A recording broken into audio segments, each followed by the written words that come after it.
মিলেমিশে খাও, মিলেমিশে।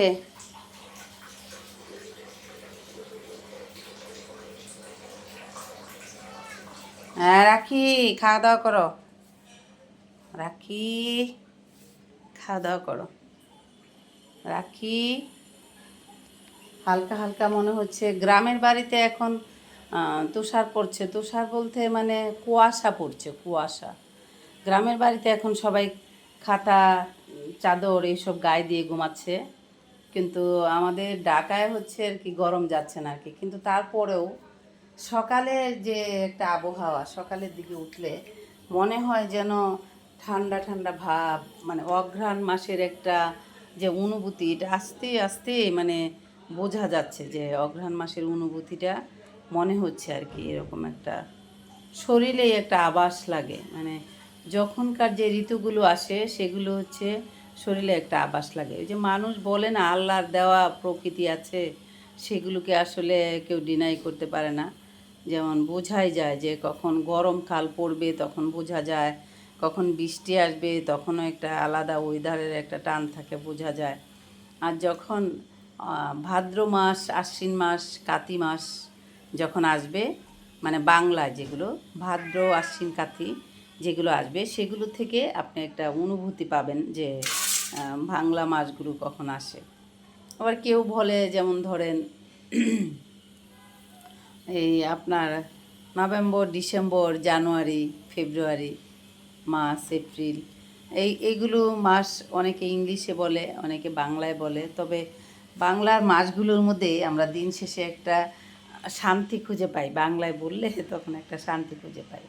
যখন আমরা বাংলা মাস যখন চৈত্র, বৈশাখ, জ্যৈষ্ঠ, আষাঢ়, শ্রাবণ, ভাদ্র, আশ্বিন, কার্তিক, অঘ্রাণ, পৌষ, মাঘ, ফাল্গুন, চৈত্র, এই মাসগুলোকে গ্রামের মানুষ একদম সেই বাংলা মাসগুলোর সাথে খুব খুব বেশি বেশি করে পরিচিত। সবাই আর কি নামগুলোকে খুব স্বাচ্ছন্দ্যভাবে ইউজ করে বলে। গ্রামের মানুষকে আপনি জিজ্ঞেস করবেন, ধরেন 100-র মধ্যে 4 ভাগ করলে 1% মানুষ ইংলিশ মাস হিসাব করতে পারবে বা বলতে পারবে, বা নিয়মটা তারা মানে জানতে পারবে, মানে হিসাবটা জানতে পারবে আর কি তারা ইংলিশ। আর বাংলা মনে করেন 3% মানুষই বাংলা মাসের নাম জানে। আমরা মাঝে মধ্যে গুলিয়ে ফেলি আজকে বাংলায় কত মাস বা কী মাস, গুলিয়ে ফেলি। হয়তো বাড়িতে জিজ্ঞেস করি আজকে বাংলায় কত চলছে বা বাংলায় এটা কোন মাস চলছে। অনেক সময় মানুষ আছে না ভুলে টুলে যায়, কাজের প্যারা এটা সেটা, অনুভূতিতে মনে থাকে না, তখন আমরা জিজ্ঞেস করি বাড়িতে, মাকে জিজ্ঞেস করি, ভাইকে জিজ্ঞেস করি, বোনকে যে এই এটা বাংলায় কত চলছে রে, বাংলা এটা কী মাস, আজকে কত তারিখ, মানে এরকমটা হয়। তো বাংলা গ্রামের মানুষগুলো যারা আছে তারা বাংলা মানে মাসের নামগুলো মানে করতে, মানে পরিচালনা করতে, মনে করতে, বলতে তারা অনেক স্বাচ্ছন্দ্য বোধ করে।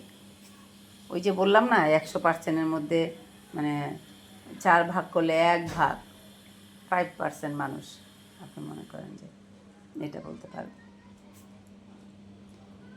গ্রামের অনুভূতি, গ্রামের পরিস্থিতি, গ্রামের সোসাইটি, গ্রামের পরিবেশ, সেগুলো হচ্ছে মানুষকে শিকড়ের টানে গ্রামের দিকে টানে। মানুষ দিন শেষে দেখবেন ঢাকায় আছে, দেশের বাইরে আছে, যে যেখানে আছে, সেখান থেকে গ্রামের জন্য একটা মানুষের অন্তঃস্থল থেকে একটা অনুভূতি, একটা টান, একটা মায়া, সেগুলো কাজ করেই। আপনি যত রাজমহলে থাকুন না কেন আর আপনি যেখানেই থাকুন না কেন, গ্রামের জন্য যে আপনার একটা শিকড়ের টান, সেটা আপনি কখনো বলতে পারবেন না। সেই টানটা আপনার থাকবেই, সেই মায়াটা আপনার থাকবেই।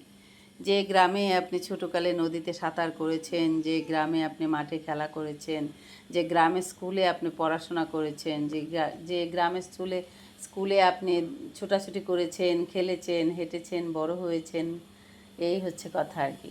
যে গ্রামের মাঠে আপনি বৃষ্টিতে ভিজেছেন, যে নদীতে প্রচুর প্রচুর সাঁতার কেটেছেন, সেগুলো কি কখনো বলতে পারবেন? পারবেন না। একটা অনুভূতি মানুষের থাকে, আর মায়া মহব্বত, একটা শিকড়ের টানে গ্রামে মানুষ ছুটে চলে যায়, মায়ার টানে। গ্রাম হচ্ছে মানুষের একটা মায়ার জায়গা, অনুভূতির জায়গা, ভালো লাগার জায়গা, ভালোবাসার জায়গা, স্বস্তির জায়গা। দেখেন কালু, খাবার খাও, একেবারে দিম ফাটাই দিম। হালুম খাচ্ছে এখানে, সে ওখানে খাচ্ছে, ওখান থেকে তার দিকে তাকিয়ে আছেই তো আছেই তো আছেই। তার মনে হচ্ছে যে ওকে একটা চট দিতে পারলে মানে ভালো লাগতো, স্বস্তি পেত। এই আর কি আমার বাচ্চাগুলো মানে এরকম। কেউ তো অনেক মিশে থাকে, আর কতগুলো আছে তার মধ্যে হিংসা। ওই দেখেন না, একই ঘরে যদি ছোট ভাই বোন থাকে, কারো 2 বছর 4 বছর 5 বছর পিটাপিটি ভাই বোন থাকে, 2 বছরের ব্যবধান, 3 বছরের ব্যবধান, 4 বছর 5 বছরের ব্যবধান, তখন দেখবেন এখানে আর বড় ছোটোর কোনো অঙ্ক নেই, হিসাব নেই, কোনো মানবতা নেই। একজনের সঙ্গে আরেকজনের ফাইট লেগেই থাকবে। খেতে গেলে ফাইট, ঘুমাতে গেলে ফাইট, খেলতে গেলে ফাইট, শুধু ফাইট ফাইট ফাইট ফাইট থাকবেই। তো আমার বাসায় এরকম ফাইট আর চলে, ফাইট চলে, ফাইট। সুন্দর খাওয়া হয়ে গেছে তোমার? সুন্দর। কালু তুমি খাচ্ছ না কেন? কালু খাবার রেখে কেমনে মনে মনে কথা বলতেছে, মনে মনে কথা বলতেছে, যেন একটা ফাইট যদি হালুমকে দেওয়া যেত তাহলে তার মনের আশাটা পূরণ হতো। খাবার খাচ্ছ না কেন? কেমনে ওর মুখের দিকে তাকিয়ে আছে দেখেন না। কালু, এই কালু, এই খাবারটা খাও, তাড়াতাড়ি খাও, তাড়াতাড়ি খাও, শেষ করো খাবার, খাবার শেষ করো। কথা বলতেছি আর শুনেই যাচ্ছে, শুনেই যাচ্ছে। আমি কথা বলছি আর সে শুনেই যাচ্ছে।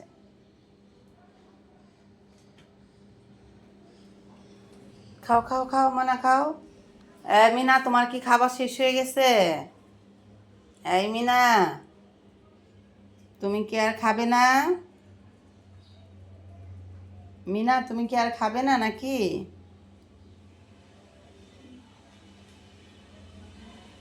মিটু রয়েছে ওখানে, ছোট একটু রয়েছে ওখানে।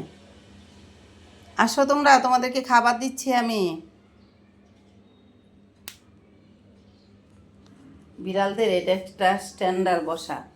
এই যে পা দুটো ভেঙে সুন্দর করে বসবে, এই যে পা পা দুটো সামনের দিকে ভেঙে বসবে, তা না হয় যে কোথাও ডেলান দিয়ে এইভাবে বসবে। এই যে আমার বন্ধন বসছে দেখেন। তাদের স্টাইল। এই ভাত খাও না কেন তুমি? পাজিল, ভাত খাওয়া বাদ দিয়া আরেকজনের সাথে শুধু গ্যাঞ্জাম করার চিন্তা।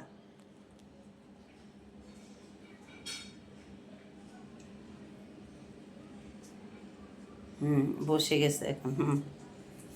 এখন তারা তিনজন একই স্টাইলে বসে গেছে। কেউ এই স্টাইল, কারো এই স্টাইল, কারো স্টাইল। দেখেন তিনজন মানুষ বসছে, তিনজনের 3 রকম স্টাইল। এই যে আরেকজনের এখানে, এইখানে এর আরেকজন স্টাইল, এই যে এখানে আরেকজনের স্টাইল, ওখানে দেখেন আরেকজনের স্টাইল। স্টাইলিং কি তাদের? স্টাইলটা কি তোমাদের? স্টাইল, তোমাদের স্টাইল কি? বসো।